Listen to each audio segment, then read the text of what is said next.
What's up, y'all? This is Colts fan, NFL expert Marcus Sniffles here with some more Colts content for you. So today we're going to give a little bit of a recap of the preseason game against the Bengals, and we're going to talk about why Chris Ballard hates you. Who does Chris Ballard hate? He hates you. Yes, you. Okay, but before we get into that, make sure you guys like and subscribe. Help the algorithm out, help us get our videos out there. We really appreciate it over here. So let's get into the Game 3 of the preseason.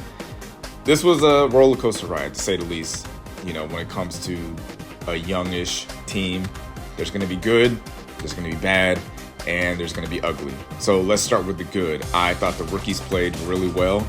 Latu got his first sack. I think Latu is going to be a problem, especially lining up next to DeForest Buckner. I think those two guys are going to have a great season together, and I'm excited to watch those two guys side by side rush the passer. Low-key, I actually placed money on Latu to win Defensive Player of the Year, Defensive Rookie of the Year this year, so I have a lot of faith in him. He's not a rookie, but one of the younger guys, Jalen Jones, I thought he played well. Like, whenever they threw the ball at him, he was able to use his long arms to make plays, so I can't be mad at that. On the offensive side, the first drive was damn near flawless, outside of one potential drop or misthrow on the Ogletree to the end zone. But you could just kind of see the potential of what this offense could be with the scrambling ability, running ability of Anthony Richardson, the RPO. It's like, okay, do we take away Jonathan Taylor running the ball, or do we take away Anthony Richardson running the ball? Do we take away Michael Pittman? Do we take away A.D. Mitchell? Do we take away one of the tight ends? Do we take away Josh Downs in the slot? There are just so many different combinations that the Colts can roll out there on Sundays that it's going to be very exciting to watch. And you got to consider, this team was top 10 in scoring last year with Gardner Minshew and no Jonathan Taylor for half the year. Now we're adding Jonathan Taylor. Now we're adding Anthony Richardson. Now we're adding A.D. Mitchell.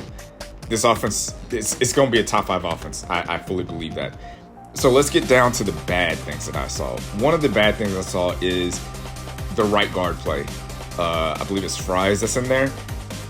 We just could not run. We can't run behind him. I don't feel like the pass protection is that good with him. It's not terrible, especially when you consider how good our offensive line is. Like, every other spot is damn near solidified. I'm pretty sure we have a top 10 O-line. It's just that one spot. So that might be a little bit of a nitpick. But I did notice that we had a hard time running the ball to the right side. Michael Pittman dropped a pass. That's kind of odd to see coming from him, seeing that he's one of the more sure-handed receivers in the NFL. And we said this before in a previous video, but whenever Anthony Richardson misses a pass, he tends to miss it high. I believe that comes from fundamentals and not having your feet set or having your feet looking the way that you want to throw the ball. And that just comes with experience. I didn't realize, like, they showed it on the broadcast, but he did not play a lot in high school. I knew he didn't play a lot in college, but he also didn't play a lot in high school either, which is, you know, some of those things come with inexperience. So the fact that he's getting reps and getting more opportunities to play is definitely positive. So, you know, like Coach Steichen said, quarterbacks miss throws. Every quarterback misses a throw. So I'm not super concerned about that. I just, you know, you got to make the easy stuff. And let's get down to the ugly, the miscommunications on the pick six. I'm not a big Colin Granson guy.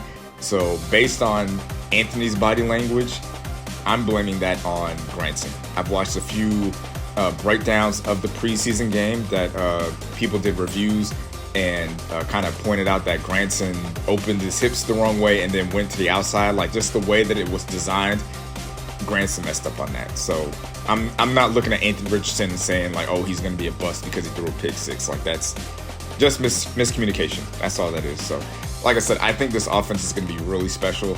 And when it comes to the defense, we are going to find out what really matters, or what's more important on defense. Is it important to have a great pass rush, or is it more important to have a great secondary? Because a lot of people believe that we could use more secondary help, and Chris Ballard did not do that.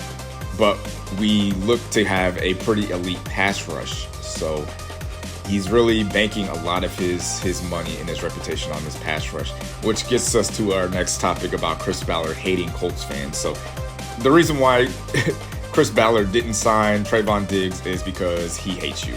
He didn't sign Justin Simmons because he hates you. He didn't sign Stephon Gilmore because he hates you. He wasn't even in the running for these guys because he hates you. That's basically it. Like, there's no way to, beat around the bush when it comes to Chris Ballard's decision making when it comes to signing free agents and things of that nature. He doesn't do it because he hates you.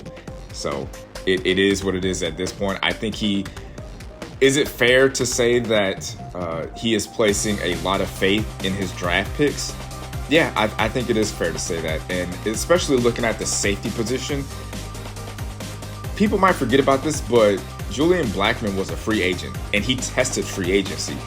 And we brought him back on a 1-year deal. And like, imagine where our team would be if Julian Blackmon were to leave in free agency. We would have been stuck with Nick Cross and Rodney Harrison. Like our free safety situation isn't the greatest. I think being able to go out there and get Simmons, especially when you consider he only signed for 1 year, $8 million, like we could have got that. We could afford that. I just believe that Chris Ballard, in his mind, thinks that we've got to develop the guys that we drafted. I think that is his thinking when it comes to that. Nick Cross is, I believe, he's under 24 years old, so he's a young guy also. He needs time to play. He needs time to develop, and especially being a secondary player, it takes a little bit longer for those type of guys to develop. So there's a lot riding on Nick Cross and Julian Blackmon just staying healthy. I'm completely fine with what we have at cornerback with, Juju Brents, even though he tends to, be in that blue 10 a lot, and Jalen Jones being a 7th round pick. I mean, he's got the physical tools, he's got the, you got to trust the coach and you got to trust your process when it comes to drafting these guys. Like, you got to give these guys a chance to play. And if they have like a up and down year, that's what it's going to be. And we got to give Ballard a little credit. Obviously, we can criticize Chris Ballard all day, but we have to also look at some of the things that he has done. Look at his track record as far as drafting when it comes to drafting, guys like Grover Stewart, Zaire Franklin, EJ Speed. He found those guys in the late rounds. Kenny Moore was an undrafted free agent that was in New England, and we were able to get him. Finding guys like Ogletree. Like, I just feel like this is a playoff roster, and I feel like there are going to be ups and downs on the season because in some of the more important positions like quarterback and safety, we do have a lot of young guys, so there are going to be ups and downs. There are going to be rocky stretches in this season. But once these guys get it together and everything clicks, I think this team is going to win the AFC South. I've already put money on it quietly. And we're going to be in the playoffs. We're going to have a home playoff game. We're going to win the division for the first time in almost 10 years, I believe, which is crazy to think, when you go back to like the Peyton Manning era, like we always win a division or always in the playoffs. But before we wrap this up, we're going through the 53-man roster cuts. So they've made a few cuts here and there. I'm going to make another video once the 53-man roster is set. There is a chance that we, maybe go out there and get a safety that might be cut from another team and bring him in. So when that happens, I'll be sure to be back with more content on that. And speaking of the 53-man roster, if you click on the screen right here, we talked about how he might be the next Rob Gronkowski, or he might be getting cut this year. So we'll find out. Thanks for watching. Peace.